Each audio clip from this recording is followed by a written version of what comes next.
안녕하세요, 이상욱입니다. 설 연휴를 앞두고 새학기 새로운 도전을 위해 공부 계획을 세우시는 분들이 많으실 것 같은데요. 그래서 이번에는 많은 분들이 사랑해주신 저의 공부법을 한 번에 편하게 보실 수 있도록 공부법 모아보기 영상을 준비했습니다.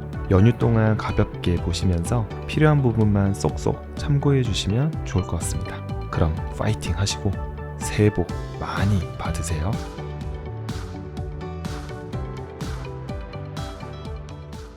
제가 공부법에 대해서 옛날에 말씀을 많이 드렸는데 그 혹자는 또 이런 얘기를 하더라고요. 야, 네가 뭐 서울대 나온 것도 아니고 뭐 네가 또 의학전문대학원 나와가지고 공부법 강의를 하냐. 근데 저는 애초에 바로 의대를 들어가거나 바로 서울대를 가고 막 진짜 그런 사람들의 공부법을 만약에 강의를 한다 그래. 그러면 여러분들한테 그게 적용이 안 돼. 왜냐면 그 사람들은 애초에 우리랑 그냥 머리 자체가 달라요. 제가 학생 시절 때 이제 의대를 다니면서도 진짜 천재적인 애들이 있어요. 우리가 저희 정원이 한 120명 정도였는데 그 중에서 한 두세 명 정도가 카이스트도 나오고 정말 비상한 그런 사람들이 있어요. 근데 그 사람들이 공부법 강의를 한다. 아, 우리한테 적용이 안 돼. 저 같은 경우는 정말 평범한 사람이고 저만의 스타일로 공부를 하면서 제가 조금 업그레이드를 계속 거치면서 제가 여기까지 왔기 때문에 아마 제가 말씀드리는 공부법 이런 강의가 여러분들한테 조금 더 와닿지 않을까 그런 생각을 하면서 이제 좀 시작을 해볼게요. 저는 이제 공부법을 2018년도인가 그때 이제 유튜브를 시작을 하면서 지금 이제 채널이죠. 토리파라고 하는 유튜브에서 어떻게 하면 많은 사람들한테 좀 도움을 줄 수 있을까 생각을 하다가 제가 이때까지 살아오면서 뭔가 좀 나 자신한테 좀 성장이 되고 좀 발전이 되는 그런 것들을 한번 얘기를 해보자 했던 게 이제 공부법인데, 공부법에서 우리 제일 중요한 게 뭘까요? 뭘까요? 여기 관중들이 많으시네요.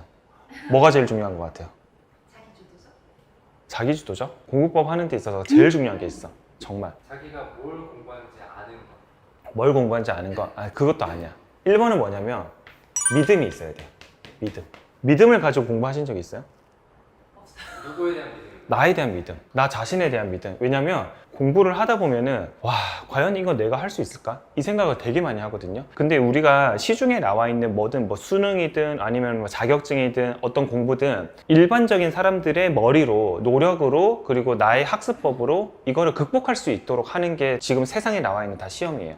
그래서 이런 시험들이 1%, 0.1% 천재만을 위한 그런 시험이라고 하면은 이게 재미가 없어. 그리고 말도 안 되는 거야. 그래서 평범한 사람들의 노력으로, 재능이 아닌 노력으로 극복할 수 있는 그런 것들이 다 시험인데, 사람들이 대부분 자기 믿음을 가지지도 않고 공부를 시작하는 경우가 되게 많아요. 자기 믿음을 갖고 공부해 본 적 있어요?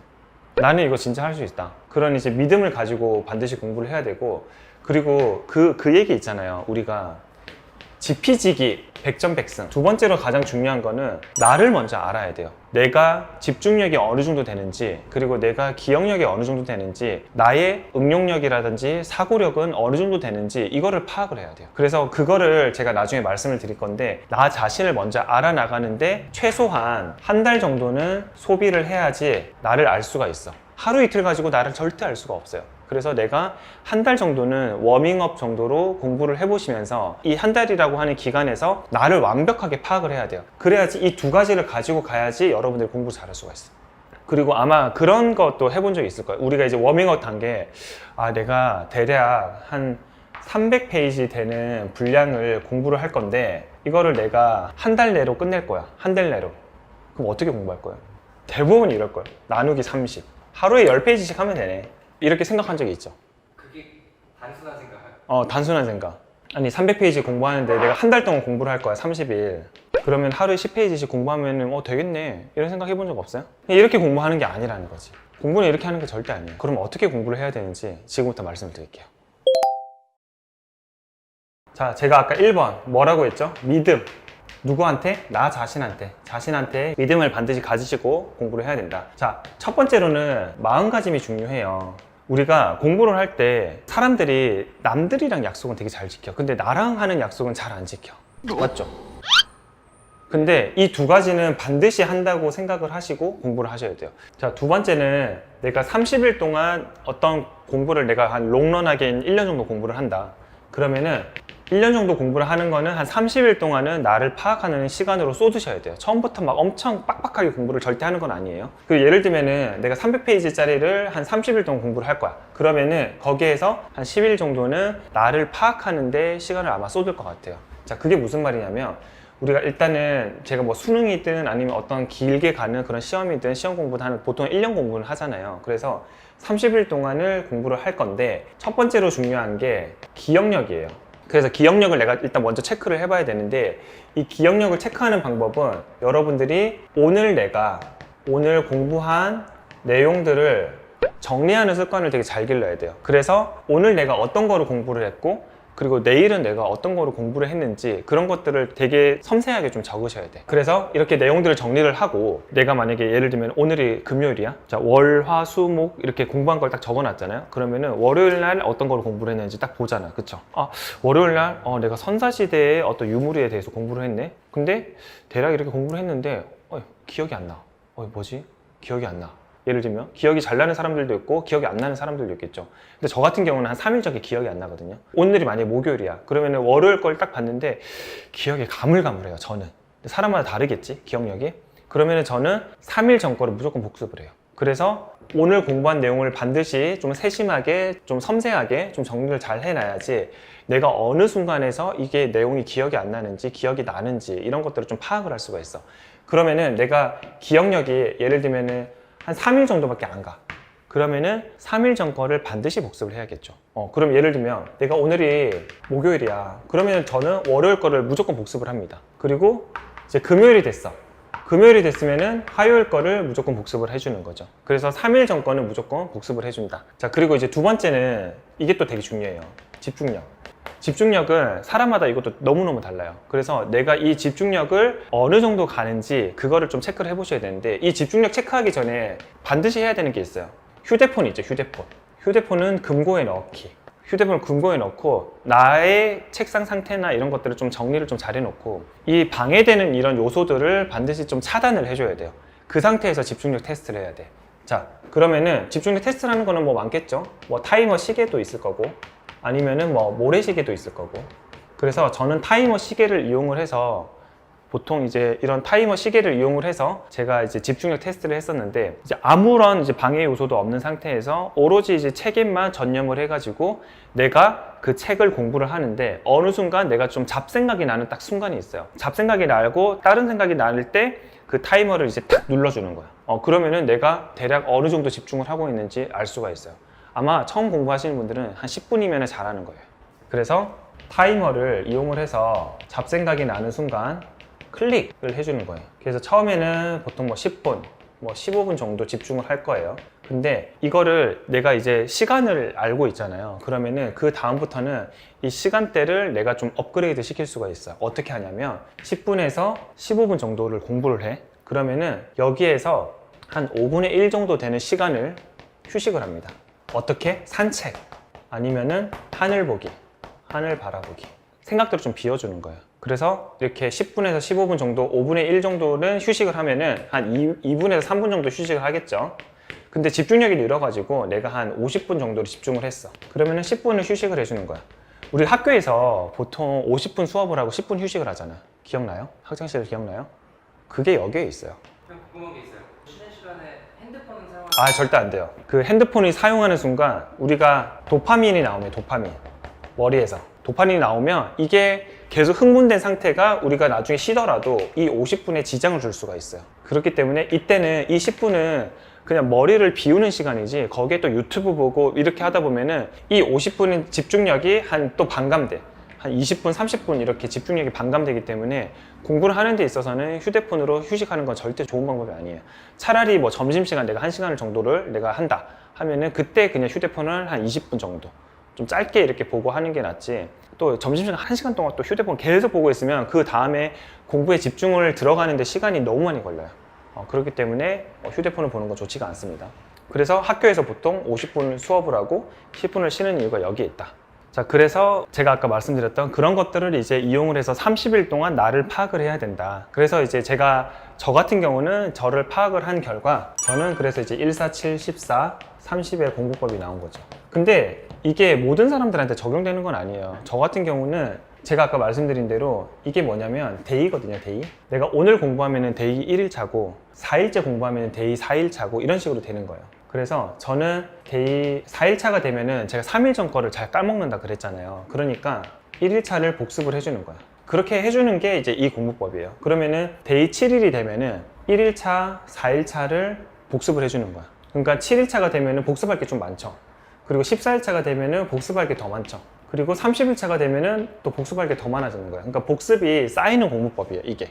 자, 예를 들면 사람들이 많이 헷갈려 하더라고, 이거를. 오늘 데이 8이에요. 그러면은 언제 거 복습을 해줘야 돼요? 1, 4. 1, 4? 8일차가 되면은 제가 3일 전 거 복습한다 그랬죠.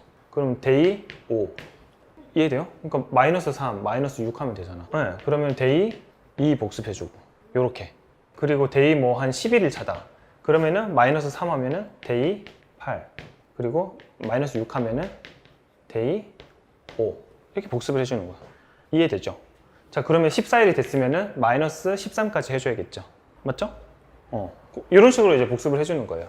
그리고 이제 또 중요한 게 뭐냐면 사람의 기억력은 그렇게 오래 가지가 않아요. 내가 당장에 2시간 전에 공부한 것도 다 잊어버리거든요. 그래서 저는 하루 패턴에도 오후 있죠, 오후. 저녁 시간 전. 이때도 저녁 시간 전에도 눈으로 빠르게, 정말 빠르게 오전 거를 복습을 해줬어요. 오전 복습. 이거를 꼭 해줬어요. 그리고 자기 전 있죠, 자기 전. 잠자기 전. 그때 오후에 공부했던 거 있죠. 오후 복습을 해줬어요. 그러면 다음날 일어나잖아요? 아침이 됐어, 아침. 다음날 아침이 됐을 때는 전날 거를 정말 빠르게 훑고 지나가기. 그러니까 크게는 이런 식의 패턴도 있지만 하루에서 봤을 때는 전날 거 복습, 그리고 오전에 거 복습, 자기 전에 오후에 거 복습. 이런 식으로 한 번 더 정말 눈으로 빠르게 그냥 내가 익숙해진다라고 생각하면 돼요. 우리가 어디 예를 들면 건물이나 좀 익숙하지 않은 곳에 가잖아요. 그러면 처음 보면 되게 낯설고 그렇잖아요. 근데 내가 거기를 되게 자주 가. 그냥 뭐 자세히 본 건 아니야. 그냥 자주 가. 그러면 그 분위기에 되게 익숙해지거든. 그러면은 이것도 마찬가지예요. 내가 이걸 다 외울 필요는 없고 그냥 빠르게 얘네들 목차는 어떤 것들이 있었고 내용은 대략 이런 것들이 있었다. 큰 덩어리만 내가 가지고 가도 굉장히 큰 도움이 되거든요. 그래서 이런 식으로 이제 복습을 해주시면 돼요. 형 그러면은 하루하루 공부하는 날이 늘어나면 늘어날수록 해야 되는 양도 늘어나는 거잖아요. 네. 그럼 형이 머리가 좋아서 가능했던 복습법인 거 아니에요? 근데 이거를 그래서 처음부터 내가 만약에 아까 300페이지 얘기했죠. 300페이지를 얘기했는데 처음부터 내가 하루에 10페이지씩 공부를 하면은 이 양이 엄청나게 많아져. 그래서 처음에는 뭔가 아쉬운 듯 너무 이거 오늘 공부한 것 같지도 않은데 내용이 너무 적은데 이 정도로 처음에 시작을 해야 돼요. 왜냐면 사람이 발동이 걸리려면 시간이 어느 정도 걸려요. 한 30일은 걸려. 그래서 이게 나중에는 체화가 되거든, 체화. 공부를 하다 보면은 내가 이런 거를 의식하지 않아도 내가 알아서 이거 한번 복습해야 된다. 이게 알아서 이런 것들이 생겨. 그래서 체화를 시키는데 시간도 한 달 정도 걸리고 처음에는 공부를 할 때 정말 적은 양 가지고 시작을 해야 돼요. 그래야지 나중에 익숙해져. 처음부터 내가 막 욕심이 너무 많아가지고 이만큼 볼 거야. 그러면 남는 건 요만큼밖에 없어요. 처음에 조금씩 하더라도 굉장히 좀 탄탄하게 좀 다져나간다 생각하면서 공부를 해야 돼요. 근데 이렇게 했을 때 이제 공부가 진짜 좀 재밌어지고 복습을 많이 하다 보면 뭐가 생기냐면 첫 번째 아는 게 많이 생겨요. 아는 것이 많이 생기니까 뭔가 내가 좀 기억력이 좀 좋은 것 같고 좀 착각해, 사람들이. 착각. 내가 복습을 많이 하다 보니까 많이 외워지고 내가 기억력이 좋은 것 같고 나 천재인가? 이런 식으로 생각이 돼. 그러다 보니까 뭐가 생겨? 자신감이 생겨.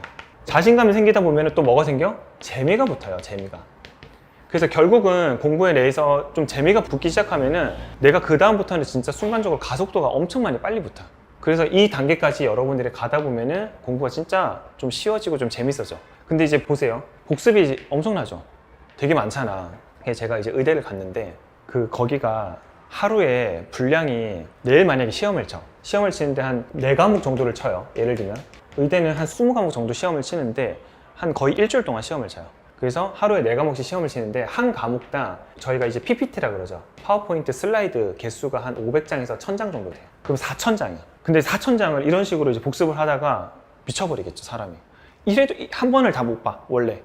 한 번을 다 못 봐요, 처음부터 끝까지. 그래서 제가 원래는 이렇게 공부하던 스타일인데 의대를 딱 들어갔는데 정말 미친 듯이 단순 암기밖에 없는 거야. 너무 힘들더라고. 그래서 제 스타일이랑 좀 안 맞다. 왜냐면 단시간에 엄청나게 많은 양을 공부를 해야 되니까.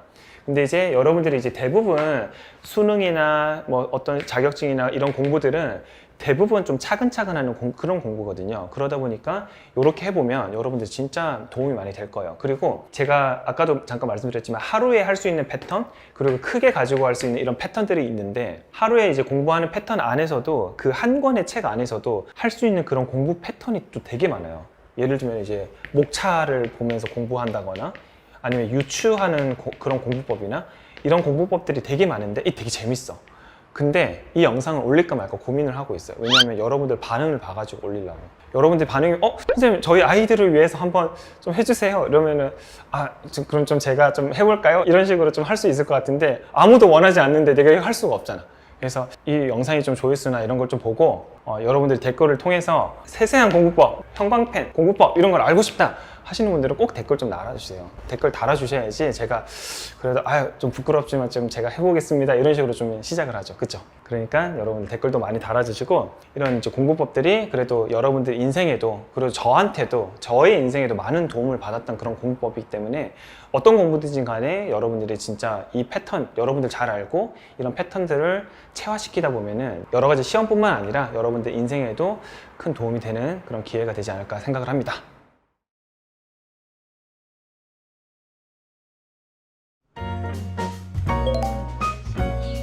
이렇게 해서 이렇게 넣고 이걸 이렇게 해서 이렇게 바꾸고 이걸 또 이렇게 해서 바꿨어. 너희들 오늘 단어 외우는 거를 좀 가르쳐 줘야겠다. 얘들아 봐봐. 단어를 외울 때 이거를 쓰면서 예를 들면은 이거를 익스트라 뭐 추가의 이런 식으로 적으면은 너무 느려. 그치? 너희 어떻게 외워? 저는 머릿속에 한 단어 생각한 다음에 외웠다고 생각되면은 이제 가린 다음에 여기서 랜덤으로 한 개씩. 이거를 어떻게 외우냐면 나는 뭐 예를 들면 익스트라 딱 봤을 때 모르잖아? 그러면은 이렇게 나도 이렇게 체크를 해. 인그리디언트 이거 뜻을 모르잖아? 그럼 또 체크를 해. 모르는 건 일단 다 체크해. 근데 예를 들면 아는 거는 체크를 따로 안 해. 그래서 내가 이거 대충 다 외웠어. 외웠는데 만약에 또 몰라. 그러면은 체크를 하나 더 해. 오케이? 그럼 더블 체크 돼 있지? 더블 체크 된 거는 나는 어떻게 하냐면 노트에다가 나중에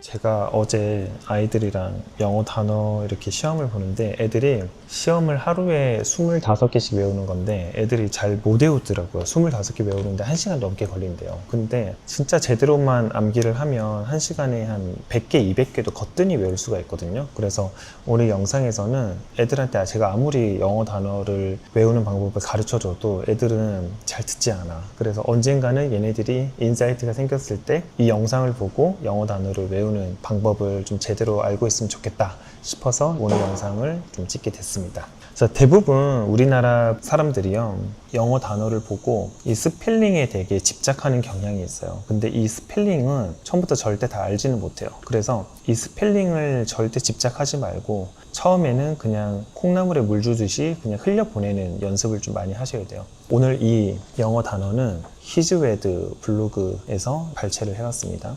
그래서 이 영어 단어를 봤을 때 절대 스펠링을 내가 다 외운다 이렇게 생각하지 마시고 일단 발음이 가장 중요합니다. 어떻게 발음을 해야 되는지. 저도 뭐 외국에 살던 적도 전혀 없고 저는 시험을 위한 영어만 공부를 한 사람이기 때문에 제가 절대 잘하지는 못하지만 영어 단어를 외우는 데 있어서는 좀 최적화가 되어 있지 않나 그런 생각을 합니다. 자, 1번 오케스트라. 오케스트라를 단어를 보고 이제 한국말 뜻을 알아야겠죠. 관현악단이구나. 그래서 처음에 볼 때는 그냥 쭉 봅니다. 쭉 보고 내가 잘 모르는 단어가 있으면 옆에다가 이렇게 체크를 해줍니다. 이런 식으로 체크를 해주고, 그래서 제가 이제 뭐 쭉 다 외워서 이게 한 페이지가 40개인데 이제 40개를 다 쭉 보고, 자, 내가 대충 훑어봤는데 잘 모르는 단어는 옆에 이렇게 체크를 해줍니다. 자, 그런 다음에 내가 계속 외우는 거예요. 오케스트라, 관현악단, 프라우드, 뽐내는, 태클, 고페, 인크레더블, 믿을 수 없는, 소울, 슬픈, 계속 이런 식으로 암기를 해주겠죠. 암기를 하다가 2번에서 3번 정도는 이렇게 암기를 해줍니다. 자, 그리고 이제 이렇게 가려요. 가리고 오케스트라 뜻이 뭐였지? 관현악단, 프라우드가 뭐였지? 이게 뭐였지? 이런 식으로 2, 3회 정도 암기를 한 다음에 가려서 한번 봅니다. 자, 그래도 모르겠다 하시면은 더블 체크를 해주는 겁니다. 태클. 이거 아까는 알았는데 지금은 모르겠다. 그럼 또 체크를 해주는 거죠. 자, 그래서 이런 식으로 2, 3회 정도 빠르게 외웁니다. 절대 스펠링에 집착하지 마시고. 그래서 단어를 보고 다시 빠르게 암기를 해줍니다. 이때 가장 중요한 것은 정확한 발음을 얘기할 수 있어야 되고 뜻을 입으로 뱉을 수 있도록 해줍니다. 자, 그 다음에 한 4회에서 5회 정도 내가 암기를 했어요. 그 다음에 직접 손으로, 예를 들면 자, 이렇게 가린 상태에서 이렇게 직접 손으로 뜻을 적습니다. 관현악단, 관현악단 맞네. 그래서 2번 proud, 뽐내는. 자, 이런 식으로 이제 뜻을 한국말로 적습니다. 입으로 내뱉는 것도 물론 중요한데 뜻을 손으로 적는다는 것은 내가 이 단어에 대해서 확실히 알고 있을 때 손으로 적을 수가 있고, 아무리 머리로 공부를 한다고 해도 손으로 적으면서 공부하는 것만큼 확실한 건 없거든요. 근데 처음부터 이거를 스펠링을 일일이 다 적으면서 뜻을 적고 하는 것은 큰 의미가 없다. 그래서 4-5번 정도는 입으로 암기를 하고 입으로 뜻을 내뱉고 그 다음에 더블 체크 혹은 체크가 되어 있는 단어 위주로 이런 식으로 한국말로 뜻으로 적어주는 거죠. 자, 이게 한 번 보는 거예요. 자, 우리가 4-5번 정도 외운 것이 이게 1회독입니다. 이게 한 번 본 거예요. 아시겠죠? 그래서 뜻을 내가 꼭 한국말로 적을 수 있어야 된다. 자, 이런 식으로 적습니다. 자, 뜻을 다 적었는데 1회독을 다 했으면은 우리가 이렇게 더블 체크가 되어 있거나 혹은 이제 3 체크가 되어 있는 이런 단어들을요, 이제 여러분들 노트에다가 이렇게 옮겨 적습니다. harvest. 제가 이거 촬영을 하면서 이거 적는다고 이 글자가 좀 잘 안 나옵니다. responsible. 그리고 imperial. 뭐 이런 식으로 적어 놓습니다. 이렇게 영어만 적어 놓습니다. 자, 영어만 적어 놓고 한 번 더 harvest, 수확, responsible, 책임을 져야 할, imperial, 제국의, 이런 식으로 외우면서 한국말은 적지 않고 내가 더블 체크가 되어 있거나 3 체크가 되어 있는 단어들을 여기에 쫙 다 적는 거죠. 그러면은 잠자기 전이나 6시간 후에 이 단어들을 한번 쭉 보는 거죠. 그래서 한 번 더 여기에다가 한국말로 적어줍니다. 수확하다. 책임을 져야 할.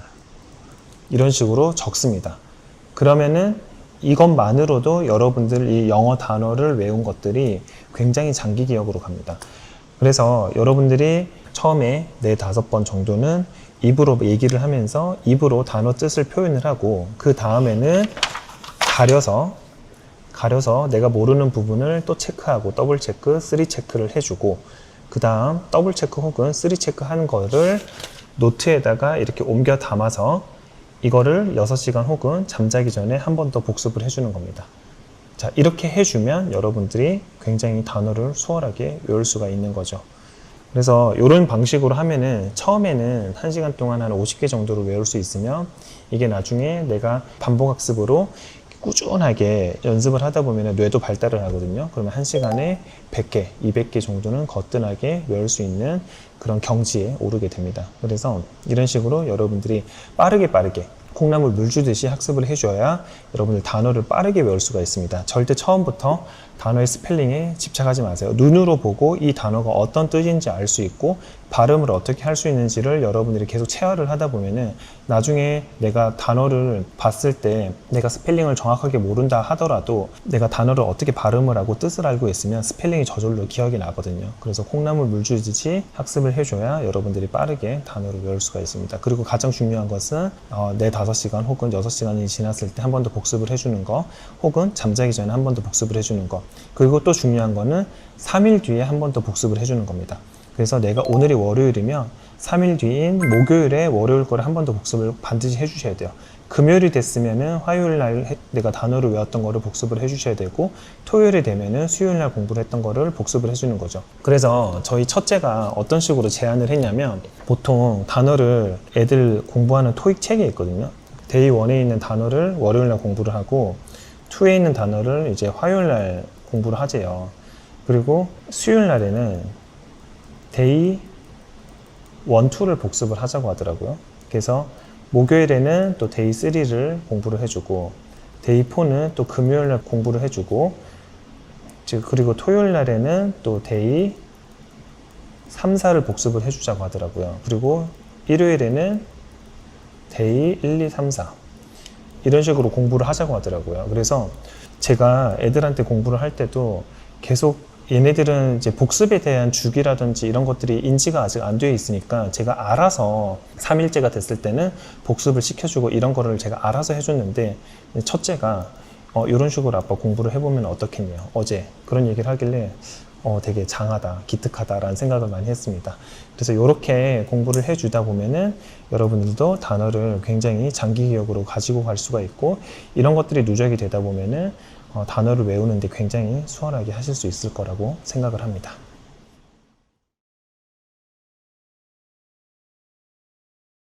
네, 바쁜데 미안합니다. 네.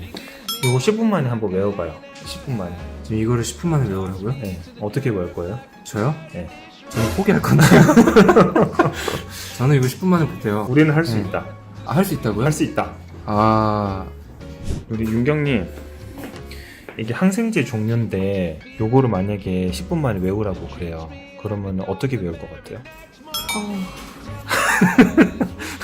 철자는 못 외우지만 대충 약간 그림처럼 외워서 그림처럼 외운다. 나중에 디테일을 채우지 않을까. 역시 우리 디자이너는 다르네.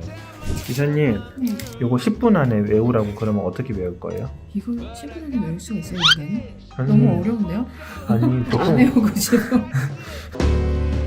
제가 오늘은 항생제 그림을 가지고 왔어요. 오늘 뭘로 좀 암기법을 여러분들께 정말 이 암기라고 하는 거 누구나 다 해야 되는 거고 어떤 분야든지 간에 내가 암기 없이는 살 수가 없잖아요. 근데 의대라든지 아니면은 여러 가지 뭐 사법고시라든지 이런 것들 보면은 정말 수없이 많은 방대한 지식을 학습을 해야 되는데 이 암기만 잘 해도 내가 굉장히 빠르고 효율적으로 무언가를 좀 성취를 해낼 수가 있잖아요. 어떤 일이든지 암기라고 하는 게 많이 도움이 되기 때문에 이제 많은 의사 선생님들도 그렇겠지만 많이 이제 공부를 하시는 분들이라면 암기라고 하면은 좀 지긋지긋하다 이런 생각들도 많이 하실 수 있는데 이 평범한 머리로 어떻게 암기를 하는지 그 구조에 대해서 여러분들과 한번 이제 얘기를 좀 한번 해볼까 합니다. 제가 생각하는 암기의 단계가 총 5단계인데 예전에도 여러분들께 한번 얘기를 한 적이 있었어요. 근데 오늘은 조금 순서를 바꿔서 직설적으로 이제 암기를 어떻게 하는지 여러분들께 말씀을 드리도록 하겠습니다.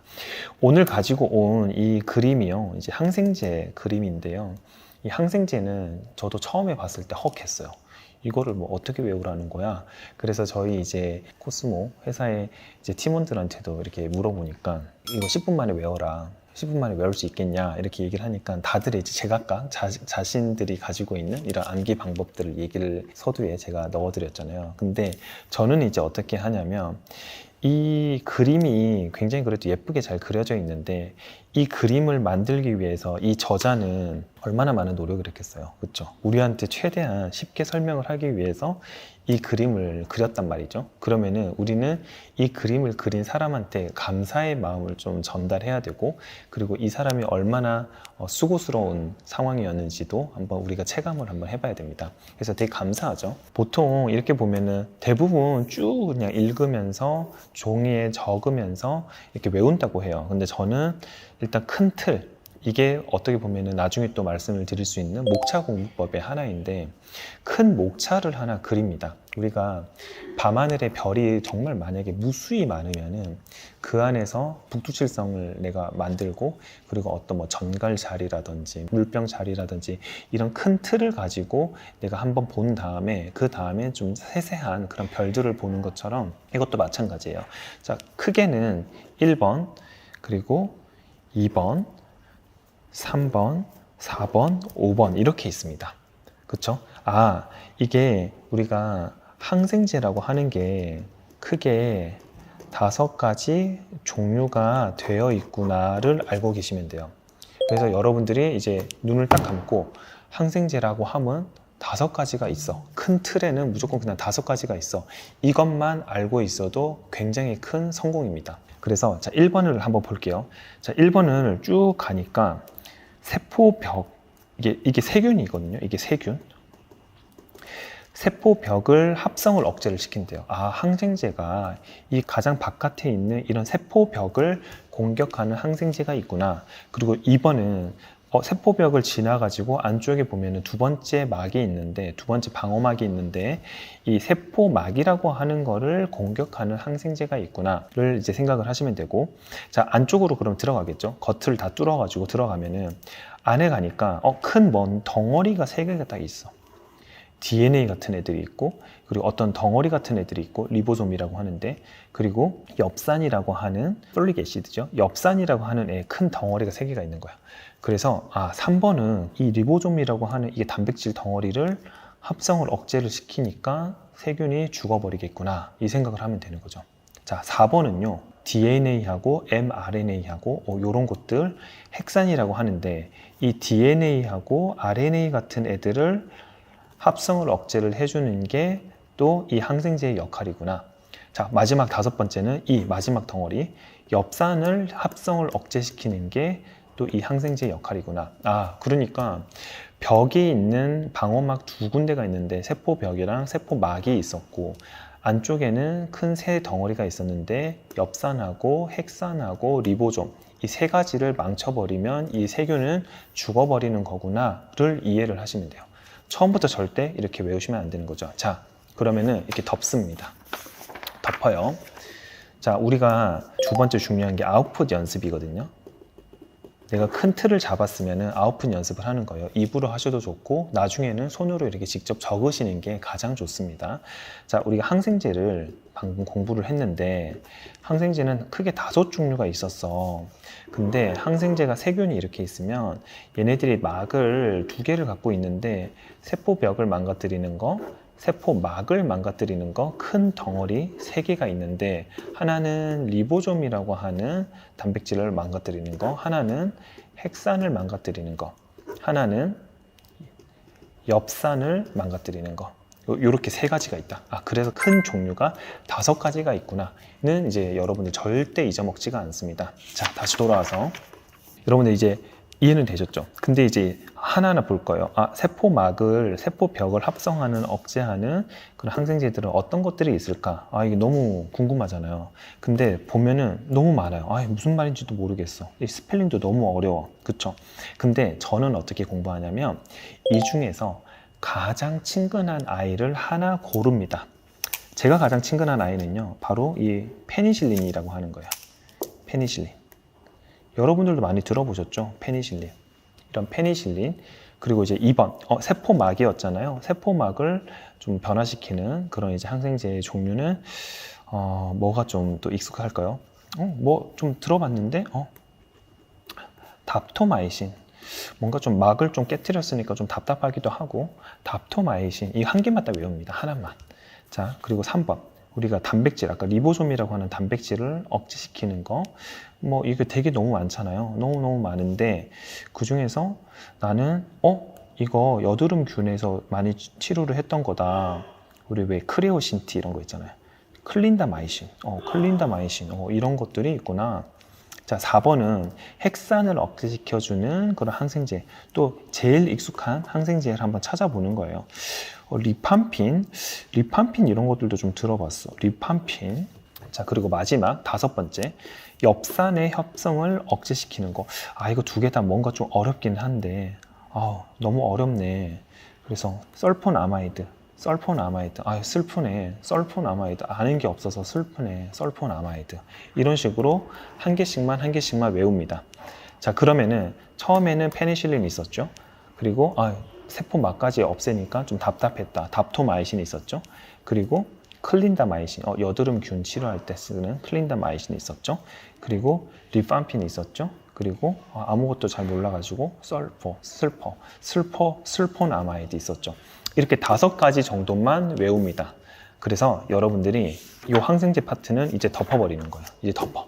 그래서 여러분들이 계속 외우시면서 항생제 5종류가 있었는데 크게 막이 2가지가 있었고 안쪽에 큰 3덩어리가 있었는데 거기에 각각에 해당하는 항생제들은 일단 1개씩은 다 외웠어. 그죠? 1개씩은 다 외웠어요. 그래서 저는 이 정도 선에서 이제 암기를 거의 다 끝내는 편이에요. 왜냐하면 한 번에, 물론 머리가 너무 똑똑하신 분들은 한 번에 여러 가지를 다 외우실 수가 있지만 저는 그게 안 돼요. 왜냐하면 제가 이걸 다 외우잖아요. 이 항생제가 여기에 해당됐던 건지 여기에 해당됐던 건지 이거를 제가 헷갈려 버려요. 그래서 이거는 그럼 언제 외우냐? 나중에 복습할 때 하나하나씩 더 추가해서 외웁니다. 그래야지 안 헷갈려요. 그래야지 확실히 더 외울 수가 있어요. 그래서 저는 이 항생제 이렇게 외웠으면은 제가 잠자기 전이라든지 이거를 굉장히 빠르게 콩나물에 물 주듯이 그냥 빠르게 훑습니다.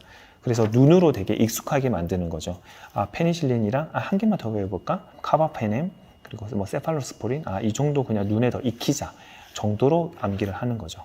그리고 이제 이번에서는 폴리마이신, 우리가 답토마이신 보다 보면은 밑에 또 폴리마이신즈 이것도 눈에 또 들어오거든요. 그래서 이렇게 눈으로만 익히는 그런 연습들을 많이 합니다. 그래서 잠자기 전에 이렇게 한 번 더 복습을 해주고요. 그리고 저는 또 내일 아침에 이거를 한 번 더 복습을 해줍니다. 그래야지 우리가 잠자기 전에 이거 2개를 더 눈으로 익혔잖아요. 그러면은 내일 아침에는 이 3개 정도를 또 눈으로 더 익힙니다. 그래서 내일 아침에 한 번 더 복습을 해주고 한 3일 뒤에 한 번 더 복습을 해주고 일주일 뒤에 한 번 더 복습을 해줄 때 이게 비로소 완성이 되는 거죠. 그래서 대부분의 공부라고 하는 게, 암기라고 하는 게 저희가 순간적으로 이렇게 암기하는 것도 있는데 가장 중요한 거는 우리가 눈을 감았을 때도 머릿속으로 확 떠오르는 그런 것들 있죠. 항생제는 5가지 종류가 있었고 5가지 중에서 내가 1개씩은 다 알고 있어. 이거는 반드시 떠올리셔야 돼요. 그게 큰 나무 가지라고 생각을 하시면 돼요. 그래서 나무로 치면은 우리가 나무가 있으면은 사실 그 나무에 세세한 그런 뭐 잔잔한 가지들은 생각이 나지는 않아도 이 큰 덩어리의 가지들은 기억을 하고 있어야 되거든요. 그렇기 때문에 이 큰 가지들은 내가 무조건 가지고 간다라는 마인드로 공부를 하셔야 되고, 이 잔잔한 우리가 이파리라든지 좀 잔가지라든지 이런 것들은 내가 잠자기 전에 그리고 3일 뒤에 일주일 뒤에 복습을 하시면서 더 이렇게 풍성하게 채워나간다라고 생각을 하셔야 됩니다. 그래서 제가 보통 이제 암기법을 5단계 암기법이라고 말씀을 드리는 것 중에 하나가 뭐냐면요. 자, 5가지가 있는데, 첫 번째로는 이제 집중하는 시간이 사람마다 다 다르기 때문에 이제 저 같은 경우는 이제 처음 내가 암기를 하고 공부를 한다 하시면은 20분 정도 공부를 하시고 5분 정도 휴식. 우리가 초등학교 때는 30분 정도 수업하고 뭐 10분 정도 휴식하고 이렇게 하는 이유가 집중 시간이 짧기 때문에 그래요. 그래서 집중하는 시간을 그래도 처음에는 20분에서 30분 정도 공부하고 5분에서 10분 정도 휴식하는 그런 타이밍으로 공부를 해보시고, 목차라고 하는 거는 제가 아까 말씀드렸죠. 그 가장 큰 가지. 그래서 그 목차에서 방금 제가 얘기했던 항생제 종류 5가지가 있잖아요. 그런 것들이 이제 바로 이제 목차 공부법이고, 자, 이해하고 암기라고 하는 거는요, 제가 아까 세포막을 부시고 세포벽을 부시고 안쪽에 있는 큰 덩어리 3개가 있던 그거를 이제 내가 그림을 그리면서 스토리를 만들면서 그렇게 이해를 하면서 암기를 하는 거예요. 아, 세포벽이 부서지면은 여기가 세균들을 막아주고 보호해주는 벽인데 이게 없어지면은 세균들이 죽는 거구나. 그리고 두 번째 보호막인 세포막도 없어지면은 세균들이 죽을 수밖에 없겠구나. 근데 이 3가지 덩어리가 세균에 있어서 굉장히 중요한 역할을 하는데 이 중에서 한 개라도 없어지면은 세균들이 죽을 수가 있겠구나. 그래서 항생제라고 하는 개념이 생겼구나를 이제 이해를 하시고 암기를 하시는 거죠. 그리고 이제 반복 주기는 제가 아까 말씀드린 것처럼 잠자기 전, 그리고 3일 뒤, 그리고 일주일 뒤 이렇게 복습을 하시면서 조금 더 풍성하게 만들어 나가시면서 공부를 하시는 거죠. 그리고 이제 아웃풋 연습, 이게 또 되게 중요합니다. 이게 정말 중요한데, 아웃풋 연습만 잘 돼도 내가 공부를 그리고 암기를 굉장히 잘할 수가 있습니다. 아웃풋 연습이라고 하는 거는요, 내가 가지고 있는 큰 가지 있잖아요. 제가 아까 말씀드렸던 큰 가지를 말로 설명할 수 있어야 되고, 그리고 글로 적을 수 있어야 돼요. 그래서 이거 2가지가 잘 되면은 굉장히 잘할 수가 있는데, 대부분 사람들이 말로 설명할 수 있다고 해가지고 내가 아웃풋을 굉장히 잘한다라고 착각하는 경우가 많습니다. 아웃풋이라고 하는 거는요, 내가 말로 설명하는 것 뿐만 아니라 내가 말로 얘기했던 그런 내용들을 글로 정리를 할 수 있어야지 비로소 내 공부가 완벽해지는 겁니다. 그래서 우리가 처음에는 한 2회독, 3회독, 5회독 이렇게 공부를 할 때는 아웃풋을 말로 이렇게 설명을 하지만 우리가 시험 직전에 혹은 시험이 한 일주일 정도 앞두고 있을 때는 우리가 말로 했던 그런 아웃풋들을 글로 한번 정리를 해서, 그래서 오답노트라든지 이런 거를 만드는 이유가 여기 있거든요. 글로 정리를 해서 완벽하게 내 걸로 만들 수 있을 때 결국은 그래서 여러분들 그때 고득점이라든지 그리고 완벽한 암기로 이어질 수가 있는 거죠. 그래서 제가 아까 말씀드렸던 그 5가지 항목, 5단계 항목 꼭 여러분들 숙지 잘 하셔가지고 여러분들 암기에 큰 보탬이 되셨으면 좋겠고, 제가 말씀드렸던 이런 것들은 어떤 시험이든 어떤 과목이든 공부든 다 적용을 할 수가 있는 방법이기 때문에 여러분들이 무조건 체화시켜서 여러분들이 공부하는데 혹은 일을 하시는 데 있어서 이런 방법들을 체화시키시다 보면은 여러분들 아무래도 잘하고 계시지만 그 잘하고 계시는 능력에 훨씬 더 날개를 달 수 있는 그런 좋은 방법이 될 거라고 생각을 합니다. 그리고 여러분들만의 방법도 잘 찾으셔서 적용을 시키시면은 그것보다 더 좋은 공부 방법은 없겠죠. 그래서 오늘 암기법 제가 간단하게 좀 설명을 드렸는데 오늘 또 영상이 또 도움이 되셨으면 좋겠네요.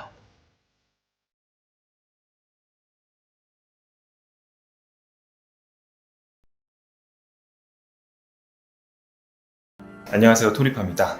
저는 경남 창원이라고 하는 소도시에서 초중고를 나왔고 현재 강남에서 피부 미용을 진료하고 있는 의사입니다. 나름대로 열심히 공부한다고 했었지만 돌이켜서 생각을 해보면 공부를 하는 방법도 요령도 저만의 무기도 없었던 것 같아요. 제가 재수를 하면서 저만의 수학 공부법을 터득하게 됐고 공부를 어떻게 해야 되는지 그 방법을 알게 됐거든요. 그래서 오늘은 공부를 하는 방법도 중요하지만 그것보다 더 중요한 집중력에 대해서 이야기를 한번 해볼까 합니다.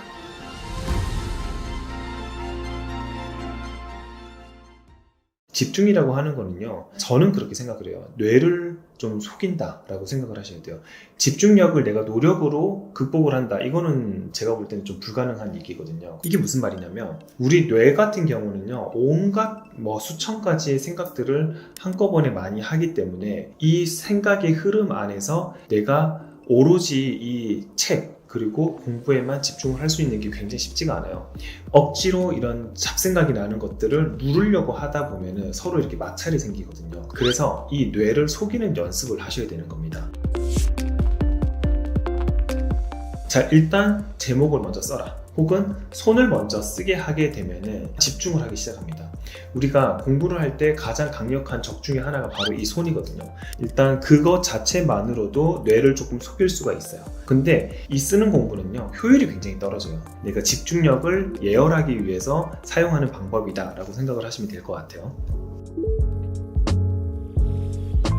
그럼에도 불구하고 내가 한 1분 이상 이 책에 집중을 좀 못하는 것 같고 좀 산만한 것 같다 라는 생각이 드시는 분들, 이렇게 손을 움직임에도 불구하고 오늘 점심에는 뭘 먹을까, 어제 했던 게임의 그런 영상들이 생각이 나는데 이런 분들이 분명히 있으실 거예요. 그런 분들은 우리가 뇌를 속이는 것들이 아직까지도 미흡하기 때문에 공부하고 있는 환경을 바꿔줘야 됩니다.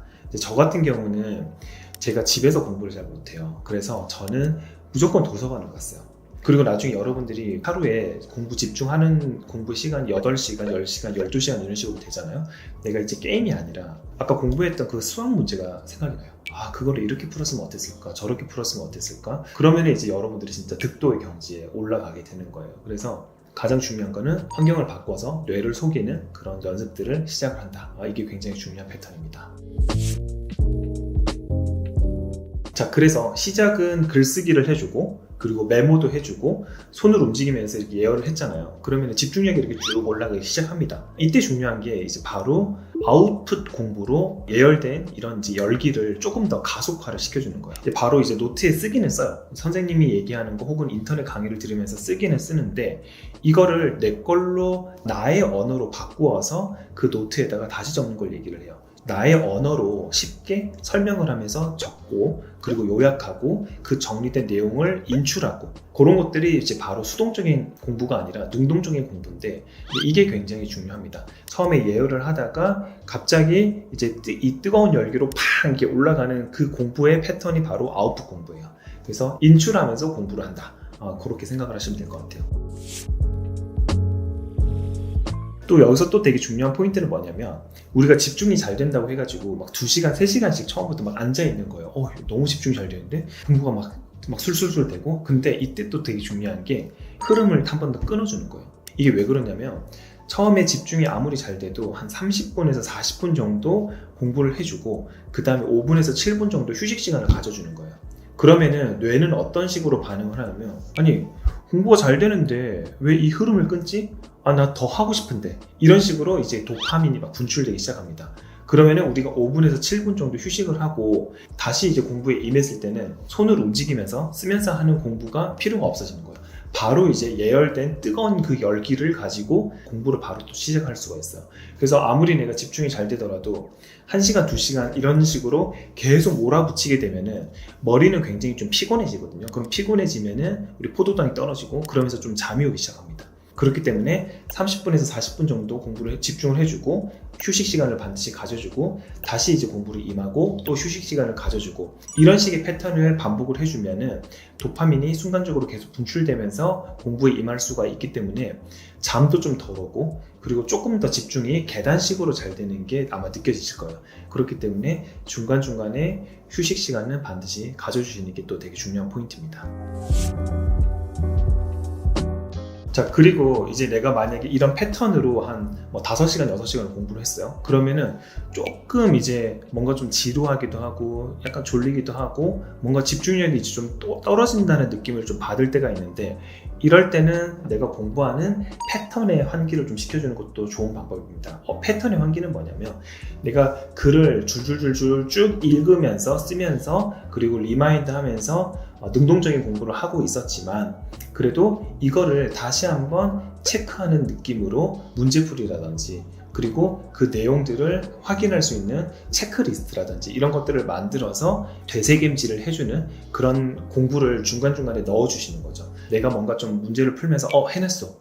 내가 아까 공부했던 것들이 이렇게 맞아 떨어지네. 이런 식의 재미를 느꼈을 때 도파민이 나오거든요. 그러다 보면은 또 집중도 훨씬 더 잘 되는 경험을 하실 수가 있어요. 사람들이 어쩔 수 없이 학생들한테 누구나 찾아오는 바로 그런 슬럼프가 있습니다. 슬럼프는 왜 생기냐면 과연 내가 합격할 수 있을까? 과연 내가 성적을 올릴 수 있을까? 이런 불안감이 많이 생기는데 저 같은 경우는 2가지로 극복을 합니다. 자, 첫 번째는 나만의 공부법과 나만의 학습법을 만들어서 내가 실천을 하고 있으면 불변이다. 이거는 내가 이렇게 실천을 하면 무조건 잘 될 수밖에 없다라는 자기 신뢰와 자기 믿음감을 팍팍팍 넣어줘야 돼요. 나한테. 그런 자기 신뢰가 기본적으로 바탕이 좀 깔려 있으면 이 불안감이 잘 오지가 않습니다. 그리고 그럼에도 불구하고 내가 진짜 잘할 수 있을까? 이 방법이 맞는 걸까? 좀 의구심이 들고 또 불안감이 또 찾아올 수가 있어요. 그럴 때는 어떻게 하냐면 그 합격자라든지 혹은 수능 고득점자라든지 그런 후기들을 한번 쭉 다 살펴보는 거예요. 그 후기들이 결국은 내가 하지 못했던 간접 경험을 하는 걸 수도 있고 이 부분은 나랑 또 비슷하게 공부를 하고 있네 하면서 또 자신감을 또 찾아주거든요. 그래서 그런 이제 합격자들의 합격 수기라든지 그런 경험담들을 여러분들이 한번 쭉 읽어보시는 것들도 이 불안감을 떨치는데 굉장히 또 많이 도움이 됩니다. 그리고 이제 가끔씩 이제 또 공부를 하다가 오늘 점심 뭐 먹지? 그런 잡생각이 날 때가 있잖아요. 그럴 때는 그냥 포스트잇 같은 거라든지 그냥 잡생각 노트를 하나 만드세요. 거기에다가 그냥 잡생각을 그냥 끄적끄적 거리면서 거기에 내 잡생각들을 버려놓는다. 휴지통이다 생각하고 거기에다 그냥 적어버리세요. 그리고 이제 포스트잇에 딱 그냥 붙이고 혹은 노트에다가 던져버리고 그래서 이제 잡생각들을 버리는 그런 노트들을 하나씩 준비하는 것도 집중력을 기르는 데 있어서 또 좋은 방법이라고 생각을 합니다.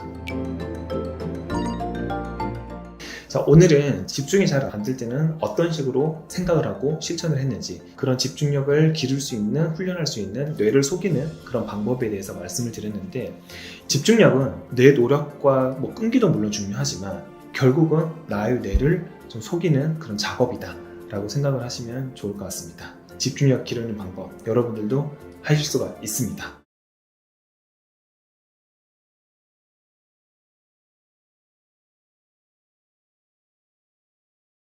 그 올렸을 때 댓글 보면 사람들이 그런 얘기 많이 하지 않나요? 이거는 원장님에게 가능하다. IQ 테스트 같은 거 해본 적 있어요? 저 옛날에 그냥 인터넷 돌아다니고 한번 해봤었어요. 나는 그거 하면은 IQ 되게 낮게 나왔어. 어느 정도 나오죠? 한 100 조금 넘는 정도. 그럼 저는 한 50 나오네요. 이게 나 같은 경우는 후천적으로 뭔가 나만의 패턴과 이런 거를 찾으면서 그 파트에 대해서 조금 이제 잘하게 되는 케이스인 것 같아. 그 찾는 데까지는 얼마나 걸리셨어요? 옛날에는 못 찾았어. 학생 때는 못 찾았는데 그때는 공부가 아닌 뭐 운동이나 게임 같은 걸로 나도 모르게 그렇게 그 방법을 하고 있었던 거고, 나중에는 이제 공부로 이렇게 게임이나 운동을 이런 식으로 하는 패턴이 있구나. 그래서 그거를 이제 공부에 적용시켜가지고 하게 되니까 공부도 좀 잘하게 되는 것 같고, 그런 거 가지고 또 이제 또 다른 분야에 적용을 시키니까 또 그 분야도 또 잘하게 되고, 모든 패턴들이 다 똑같더라고. 오늘 이제 얘기하고 싶었던 주제 중에 한 개인데, 이 패턴을 내가 잘 학습을 해가지고 인지를 하고 그걸 내가 잘 실천을 하면 누구나 다 잘할 수 있어. 누구나 다 그런 것 좀 꿈꾸는 그건 있잖아. 나도 천재가 돼보고 싶다. 근데 이제 그런 것들이 이제 후천적인 노력으로도 나는 충분히 가능하다고 생각을 해서.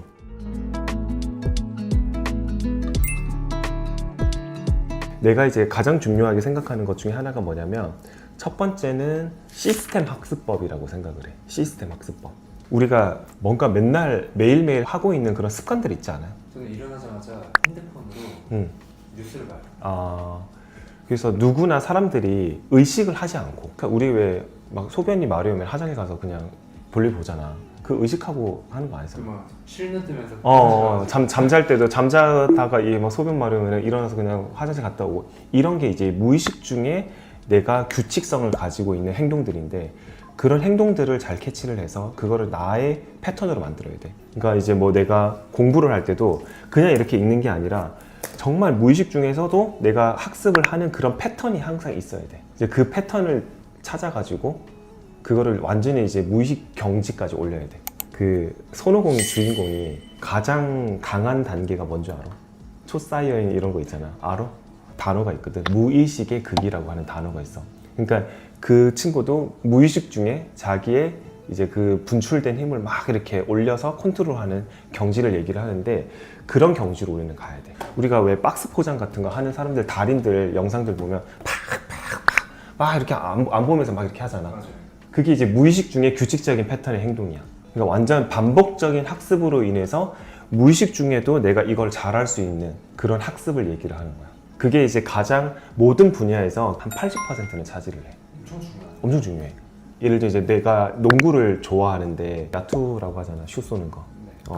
이제 점프슛을 한 10,000번 정도 해. 그러면은 스냅부터 이런 것들이 그냥 습관이 돼버려. 그러면은 그것만으로도 슛이 일단 성공률이 굉장히 높아져. 그래서 이제 가장 중요한 거는 내가 어떤 공부를 하든지 어떤 형태로 내가 다른 어떤 일을 하든지 간에 가장 효율적으로 할 수 있는 패턴을 하나 만들어서 그거를 한 10,000번 정도 연습을 하는 거야. 그래서 그게 완전 무의식의 경지까지 도달할 수 있도록. 그러니까 이제 책을 볼 때도 내가 가장 효율적으로 생각한다는 그런 패턴을 가지고 한 10,000번 정도 그렇게 책을 보잖아. 그러면은 그냥 봐도 그게 학습 패턴이 무의식 중에 내가 다 입력이 되거든. 그렇기 때문에 굉장히 책을 잘 보게 되고 외워지게 되고, 공부 잘하는 친구들 이렇게 하잖아. 공부할 때 노력만 본다라고 표현하거든. 막 이렇게 봐 그냥. 근데 만점 받아. 나는 맨날 쓰고 뭐 하고 막 하는데도 막 안 외워지고 그렇게 하잖아. 근데 쟤들은 그렇게 읽는 과정에서 그 주제, 소주제, 내용, 그리고 중간중간에 내가 되새김질하는 그런 패턴들, 그런 것들이 머릿속에 일단 무의식 중에 다 들어가 있기 때문에 그냥 읽는 것만으로도 그게 머릿속으로 착착착 정리가 돼. 그래서 이런 이제 것들이 되게 중요하다. 그래서 나 같은 경우는 농구도 그렇고 스타크래프트도 그렇고, 이제 그거는 이제 내가 인지하지 못한 상태에서 계속 습관화 시켜가지고 잘하게 됐던 패턴 플러스, 이제 중요한 게 나머지 20%를 채워야 돼. 그 20%를 어떻게 채우냐? 농구를 진짜 잘하는 사람들 있잖아. 그런 사람들 영상이라든지 혹은 그런 사람들이 주변에 있으면 그 사람들한테 직접 이제 코치를 받는 거야. 자세는 이런 것들을 조금 더 교정을 해야 되고, 이런 패턴일 때 너는 이렇게 침투를 해야 되고, 드리블은 이렇게 해야 되고 이런 것들을 이제 알려주는 거지. 혹은 이제 영상으로 이제 NBA 선수들 보면서 따라해 보기도 하고 내 자세랑 이렇게 비교를 해보기도 하고. 그러니까 잘하는 사람들을 기준으로 해서 나를 이제 거기에 투영을 시켜가지고 조금씩 그 핏을 맞춰가는 거지. 그러니까 내가 10,000번 정도 학습하는 방법을 체화를 시켰으면은 진짜 공부 잘하는 친구들은 실제로 어떻게 하고 있는지를 한번 비교를 해봐야 돼. 나랑 그 친구랑. 그렇게 했을 때 이 친구가 이 한 끗 차이 때문에 공부를 훨씬 더 잘하구나, 이거를 느낄 수가 있어. 나 같은 경우도 매일 색소 한자를 보잖아. 맨날 내가 그냥 혼자서 색소 한자를 보잖아. 그러면은 어느 정도까지는 잘하겠지. 근데 하지만 그 이상 가기는 힘들어. 그래서 색소 치료를 정말 잘하는 그런 선생님들의 강의를 듣거나 학회를 가거나 그 사람들한테 가서 배우거나 조언을 구하거나, 그리고 내가 레이저로 조사하는 뭐 각도나 그런 것들이 좀 이 사람들이랑 다른가? 어떤 것들이 이 사람들이랑 나랑 다르지? 이거를 생각을 하면서 배우다 보면은 실력이 완전 이제 늘어버리는 거야. 근데 이렇게 하면은 누구나 어떤 영역이든지 간에 잘할 수밖에 없어. 혹시 뭔가 따라하기 쉬운 원장님만의 좀 구체적인 공부법 이런 거?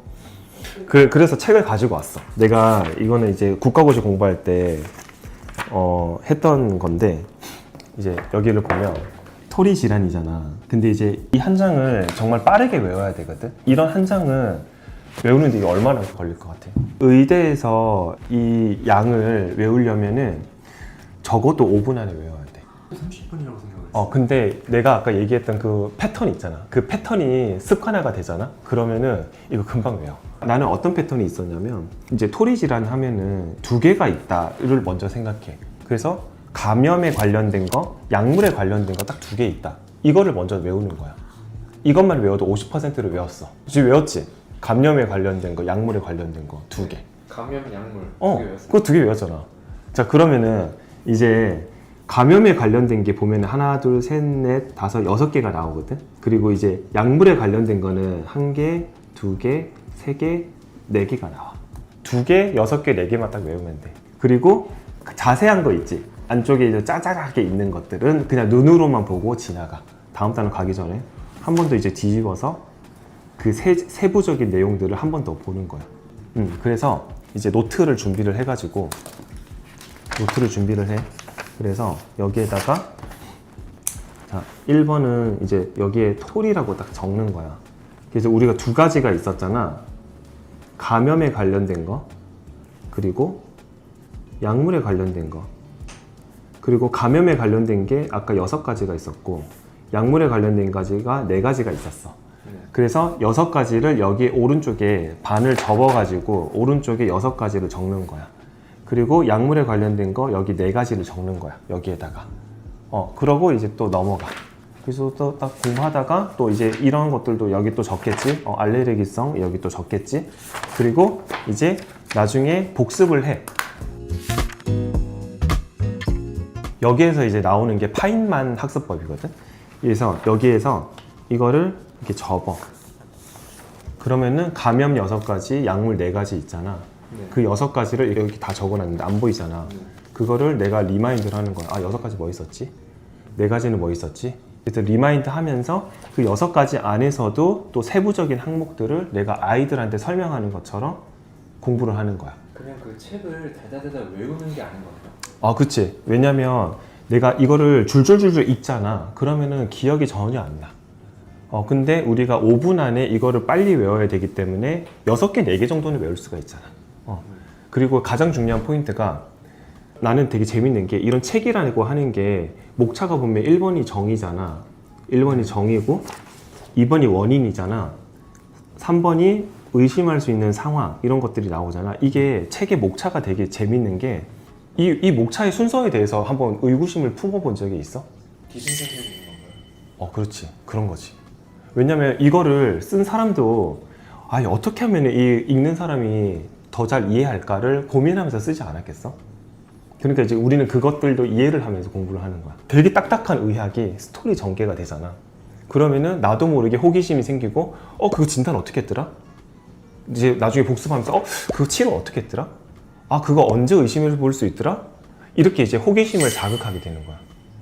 그래서 이런 목차 공부법이나 이런 이제 책에서 나와 있는 그런 이제 목차들의 순서 같은 것들도 한번 이 사람이 왜 이런 식으로 순서를 정해놨을까? 이거를 한번 생각해 볼 필요도 있어.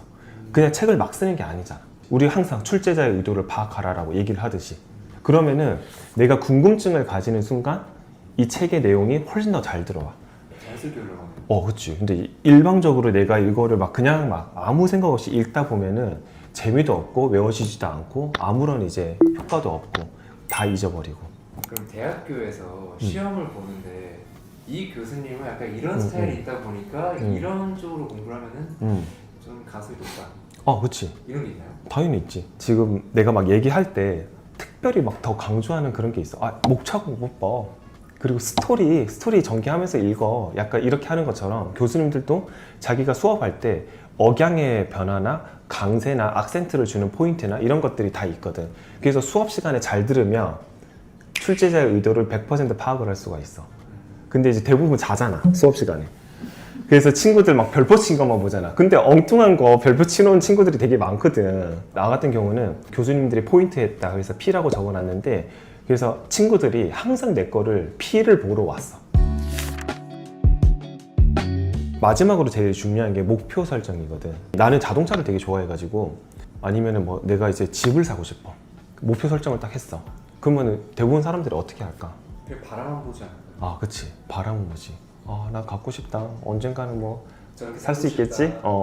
근데 저렇게 하기 위해서 지금 당장에 있는 뭐 일도 열심히 해야지 이렇게 하는 사람들도 있을 거고, 근데 그거를 단계를 나눠야 된다고 생각해. 그러면은 집을 사기 위해서는 한 5가지 단계로 해서 어떤 단계를 내가 거쳐서 살 수 있을까? 그러니까 예를 들면 내가 전 옛날에 얘기했던 것처럼 1단계는 일단 회사를 다니면서 10%나 20%는 투자를 하거나 여유자금을 이제 미래 가치에 투자를 한다. 그리고 뭐 나머지는 이렇게 하고 이제 그런 계획을 먼저 1단계로 세운다. 그리고 뭐 2단계는 뭐 다른 이제 부수적인 일 같은 것들을 내가 할 수 있는 것들을 더 찾아봐서 이제 나의 이제 연봉이라든지 아니면은 그런 이제 부수입을 내가 늘린다. 3단계는 뭐 내가 몇 년 뒤에 이제 연봉 이 정도를 해가지고 그리고 플러스 내가 이제 뭐 집에서 할 수 있는 뭐 부수입을 해가지고 이 정도 이제 수입을 내가 받고 이렇게 했을 때 어느 정도 이제 자본이 쌓이는 거를 이제 계획을 하는 거지. 그래서 이게 분석적인 사고라고 생각을 하거든, 나는. 단순하게 내가 집을 사자 이런 게 아니라 집을 사기 위한 단계를 나누어서, 예를 들어 단계를 5단계로 나누었으면 그 5단계 안에서도 가지를 쳐가지고 좀 더 세분화해서 분석적인 사고를 하면서 그 단계로 올라가기 위해서는 내가 지금 당장에 어떤 것들을 해야 되는지를 생각을 하면서 살아나가는 거지. 나는 이제 항상 how를 생각했어. 어떻게 사지? 그럼 지금 당장 내가 뭘 해야 되지?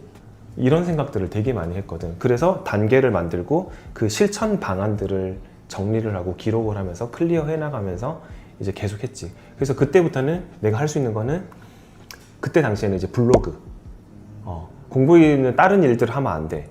그래서 이제 취미로 블로그나 이런 것들을 마케팅을 공부를 해보자 해가지고 그때부터 블로그 마케팅 공부를 막 했어. 그래서 공부가 끝나고 나서 이제 병원 하면서 이제 블로그 마케팅 사업도 같이 했어.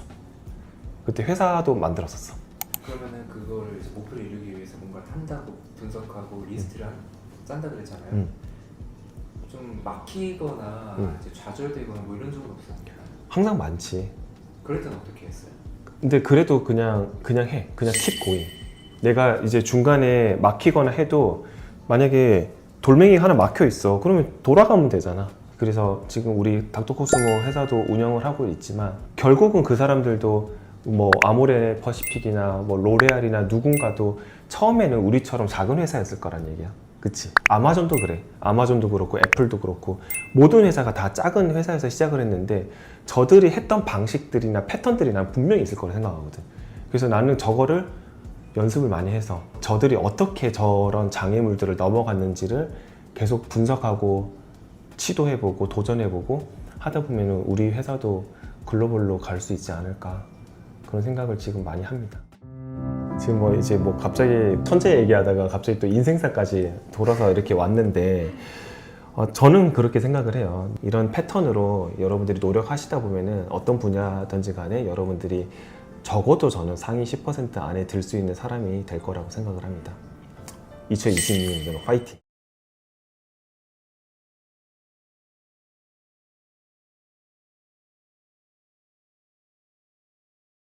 오늘은 2026년도를 맞이해서 여러분들 공부에 도움이 될 수 있는 영상을 올리고자 이렇게 카메라를 켰는데요. 저도 이제 살다 보니까 40대 중반을 향해서 달려가고 있는데 이 공부라고 하는 게 반드시 필요한 것 같아요. 어떤 영역이든지 간에 내가 해야 하는 공부들이 항상 있고, 그리고 그 공부를 이겨내지 않으면은 스스로가 또 발전할 수가 없는 것 같아요. 항상 말씀을 드리지만 저는 태어나서 공부를 잘 해본 적도 없는 것 같고, 제가 살면서 머리가 좋다는 생각을 단 한 번도 해본 적이 없어요. 이제 제가 잘할 수 있는 장점 중에 하나는 어떤 것들을 분석을 해서 내가 어떻게 조금 더 효율적으로 할 수는 없을까, 이거를 좀 생각을 좀 잘하는 것 같은데, 제가 재수를 할 때 저만의 수학 공부법을 터득을 했었고, 그러면서 이제 수학을 굉장히 재미를 좀 잘 붙였던 것 같고, 그때 제가 터득을 했던 그 공부법을 또 일목요연하게 26년도 버전으로 여러분들께 오늘 알려드리려고 하는데, 여러분들만의 방식으로 효율적으로 조금 조절을 해서 여러분들의 공부에 적용을 시켜보시면 굉장히 도움이 되지 않을까 싶고, 저는 진짜 그래요. 이 유튜브를 통해서 여러분들이 조금이라도 일말이라도 도움이 됐으면 좋겠다. 그리고 진짜 여러분들의 인생에서 어떤 하나의 해결책이 됐으면 좋겠다.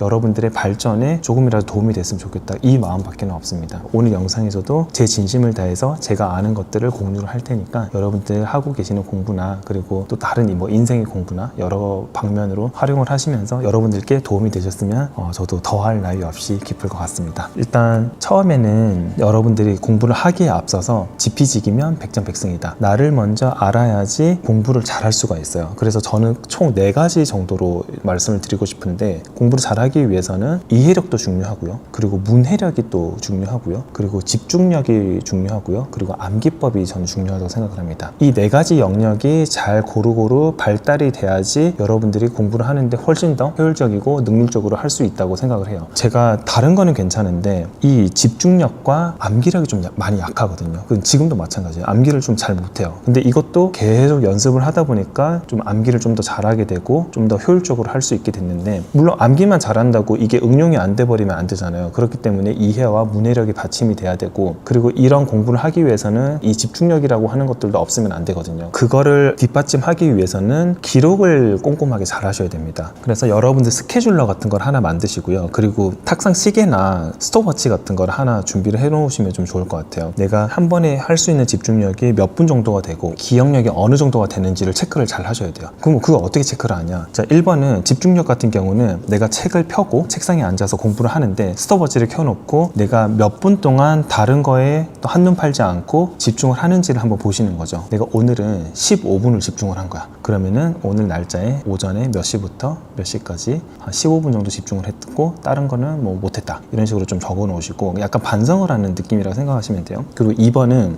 기억력 같은 경우는 내가 그 15분 동안 공부를 했던 영역이 있을 거잖아요. 그 15분에 있는 공부했던 거를 대주제 같은 걸 하나 적어보는 거예요. 자, 예를 들면은 내가 15분 동안 이렇게 감염 심내막염에 대해서 공부를 했어요. 그러면은 대주제가 감염 심내막염이겠죠. 그래서 이거를 이제 노트에다 적는 거예요. 오늘 날짜가 예를 들면 1월 2일인데 내가 집중을 오전 10시부터 10시 15분까지만 집중을 했다. 그리고 암기는 감염 심내막염에 대해서 공부를 했다. 이렇게 적어 놓는 거죠. 우리가 집중을 하고 이거 암기했던 시간을요, 이게 언제까지 기억이 나는지를 한번 보는 거예요. 언제까지. 내가 만약에 오전 10시에 공부를 했잖아요. 그러면은 나중에 오후가 됐을 때 내가 예를 들어 오후 4시인데 이 내용들이 기억이 나는지, 아니면 언제 이 내용들이 기억이 안 나는지. 자, 그러면 또 다른 거 이제 오후 1시부터 1시 40분까지 집중을 했다. 이때 암기했던 영역은 신장의 토리 질환이다. 이제 이런 거를 적어 놓는 거죠. 그러면은 이거를 언제까지, 내가 만약에 밤이 돼서 이걸 내용들을 봤는데 이거 기억에 날 듯 말 듯 한 거야. 혹은 밤 되는데도 이거는 대충 기억이 나. 그런 것들을 체크를 하는 거죠. 그래서 저 같은 경우는 오후 4시에 봤는데 이게 기억이 안 나는 거야. 예를 들면 공부한 지 6시간밖에 안 됐는데 기억이 안 나. 6시간. 아, 나의 암기력은 6시간에 50%는 떨어지는구나. 이거를 체크를 하는 거죠. 이건 사람마다 다르겠죠. 하루 동안 유지가 되는 분들도 있을 거고, 저처럼 6시간 지났는데 다 까먹는 사람들도 있을 거고, 나 스스로를 잘 파악을 해야 된다는 거죠. 그래서 공부를 하기에 앞서서 처음부터 너무 많은 분량의 공부를 하려고 절대 하시면 안 돼요. 내가 집중력이나 암기력, 이런 것들이 어느 정도 내가 지속이 되는지를 잘 파악을 하셔야 된다는 거죠. 그래서 스케줄러에 이런 식으로 계속 적어 놓으면요, 나중에 되면 되게 재밌어요. 처음에는 15분밖에 집중을 못 했었는데 나중에는 1시간 정도 집중을 하는 거예요. 와, 1시간에 집중을 했어. 약간 뿌듯해. 그리고 1월 한 5일이 됐는데 한 40분밖에 집중을 못 했어. 오늘 왜 40분밖에 못 했지? 약간 반성을 하게 돼. 그래서 공부를 하는 데 있어서 내가 오늘 어떤 것들을 공부를 했는지, 그리고 어떤 시간에 공부를 했는지, 기억력이 어느 정도 지속이 되는지를 파악을 하는 게 너무너무 중요합니다. 그래서 저 같은 경우는 이거를 한 2주에서 한 4주간 파악하는 시간을 가졌었어요. 옛날에 대학교 때. 그래서 이거를 파악한 다음에 내가 집중력이 대충 어느 정도고, 그리고 내가 하루에 공부를 할 수 있는 분량이 어느 정도인지 이게 파악이 되니까 그 다음부터는 이제 하루 분량을 이제 정하는 거죠. 하루에 공부할 수 있는 분량을 파악을 합니다. 이제 그 다음부터 이제 내가 나를 잘 알기 때문에 쭉쭉쭉 공부를 하는 거예요. 자, 이렇게 해서 완성된 공부법이 147, 14 공부법입니다. 147, 14. 이거는 뭐냐면요, 되게 간단해요. 첫째 날에 공부를 하겠죠. 내가 아까 1월 2일 날 공부를 했잖아요. 1일차 때 공부를 했던 감염성, 심내막염, 그 다음에 토리질환, 자기 전에 이 내용들을 한 번 더 복습을 해줍니다. 자, 그러면은 이튿날이 되겠죠. 이튿날 데이 2가 되면은 어제 했던 내용들 있죠. 그러니까 이거를 스케줄러에 공부했던 분량이나 내용들을 잘 적어놔야 돼요. 어제 했던 공부를 복습을 해줍니다. 복습. 그리고 둘째 날 밤이 됐어요. 그러면은 데이 2에 공부했던 내용들을 또 복습을 해주는 거죠. 이해되죠? 이제 데이 4가 됐어요. 어떤 걸 복습을 해줘야 되죠? 전날 공부했던 거를 복습을 해줘야 되죠. 그리고 데이 4에 해당하는 내용들을 또 복습을 해주겠죠. 거기다가 플러스 데이 4일 때 1일차 때 공부했던 거를 복습을 해주는 거예요. 왜냐하면 저는 기억력이 그거밖에 안 되거든. 3일을 넘기니까 다 까먹더라고요. 그래서 데이 1에 했던 내용들을 이제 복습을 해줍니다. 이해가 되나요?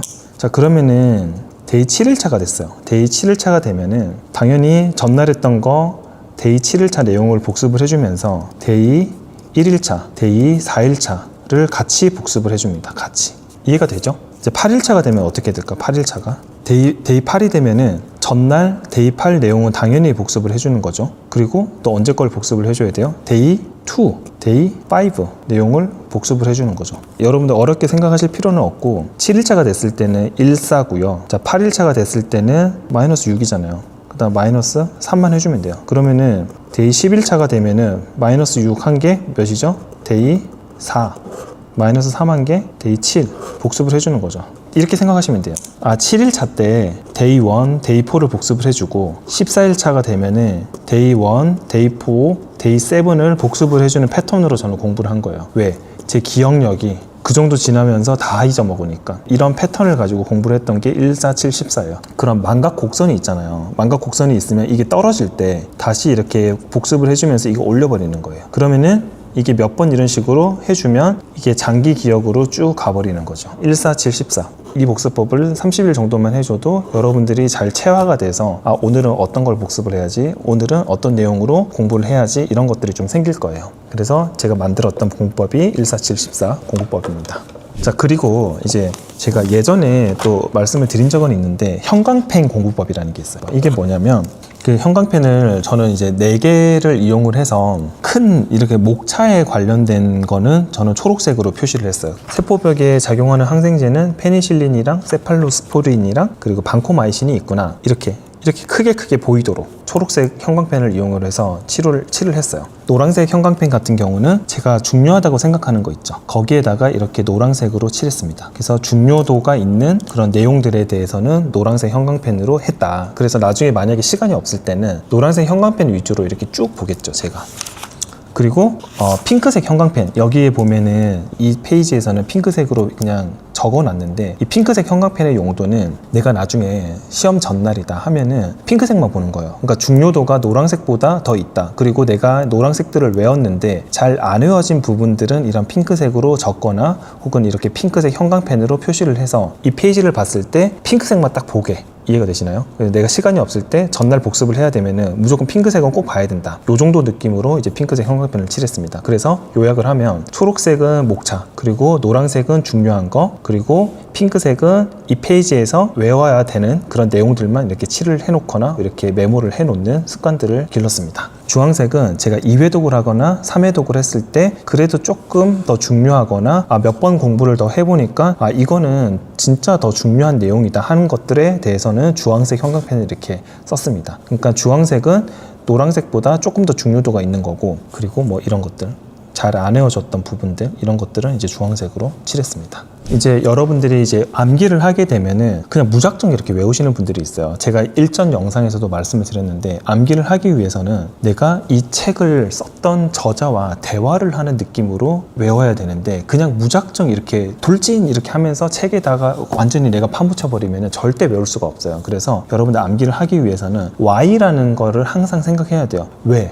이게 왜 그렇지? 아까 제가 항생제 방금 설명드린 것처럼, 아니 세포벽에 항생제가 어떻게 작용을 하길래 이 페니실린이라고 하는 거는 세균들을 죽이는 걸까? 왜 죽이는 걸까? 어떻게 죽이는 걸까? 이걸 항상 궁금증을 염두에 두고 나한테 설명을 하듯이 그렇게 암기를 하셔야 돼요. 그렇게 공부를 하셔야만 훨씬 더 오래 갈 수가 있어요. 항상 내가 의구심을 가지고 왜 이렇게 저자는 이런 식으로 목차를 나눴을까? 혹은 왜 이렇게 세포벽에 작용하는 항생제는, 왜 페니실린은 다른 데는 왜 작용을 하지 못할까? 어떤 방식으로 페니실린은 세균을 죽일까? 억지로라도 궁금증을 유발을 시킨 다음에 나를 설득할 수 있어야지 그게 진정한 암기가 되는 거예요. 그래서 항상 왜라는 마음가짐을 가지고 암기를 하셔야지 여러분들이 훨씬 더 장기 기억으로 갈 수가 있습니다. 이게 의학이라고 하는 것도 대표적인 암기 과목 중에 하나거든요. 정말 없어요. 그냥 이거니까 이거야 라고 하는 건데, 거기 안에다가 억지로라도 Y라고 하는 거를 넣으면은 훨씬 더 우리가 부드럽게 내 머릿속으로 흡수를 할 수가 있기 때문에, 여러분들 그냥 절대 외우지 마시고 어떤 과목이든지 간에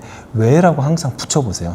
그러면 훨씬 더 암기가 수월해집니다. 자, 그리고 이제 네 번째로 중요한 게 바로 체력 관리예요. 이런 시험들 자체는 굉장히 장기전으로 우리가 공부를 해야 되는 영역이잖아요. 1년, 2년 이렇게 공부를 해야 되는 거기 때문에 반드시 우리가 규칙적인 습관, 규칙적인 패턴, 그리고 생활 리듬, 이런 것들을 잘 지켜주셔야 돼요. 정해진 시간 안에서 언제 일어나고, 그리고 식사는 언제 하고, 그리고 내가 공부를 언제 하고, 이런 리듬감을 잘 맞춰주는 거가 굉장히 중요합니다. 그런 리듬감, 그런 패턴, 형태, 이런 것들을 잘 맞춰주시고, 그 안에 반드시 오전, 오후에 20분 정도는 여러분들 운동을 항상 껴넣어 주세요. 내가 오후에 운동하는 게 좋다. 그럼 오후에 20분이라도 운동을 하는 거를 껴넣어 주시고, 나는 아침에 일어나서 상쾌하게 운동하는 게 좋아 하시는 분들은 오전에 뭐 20분에서 30분 정도는 꼭 넣어 주세요. 왜냐하면 공부라는 것들이 결국은 체력 싸움이고 엉덩이 싸움이기 때문에, 여러분들 체력에서 밀리는 순간 이게 할 수가 없어요.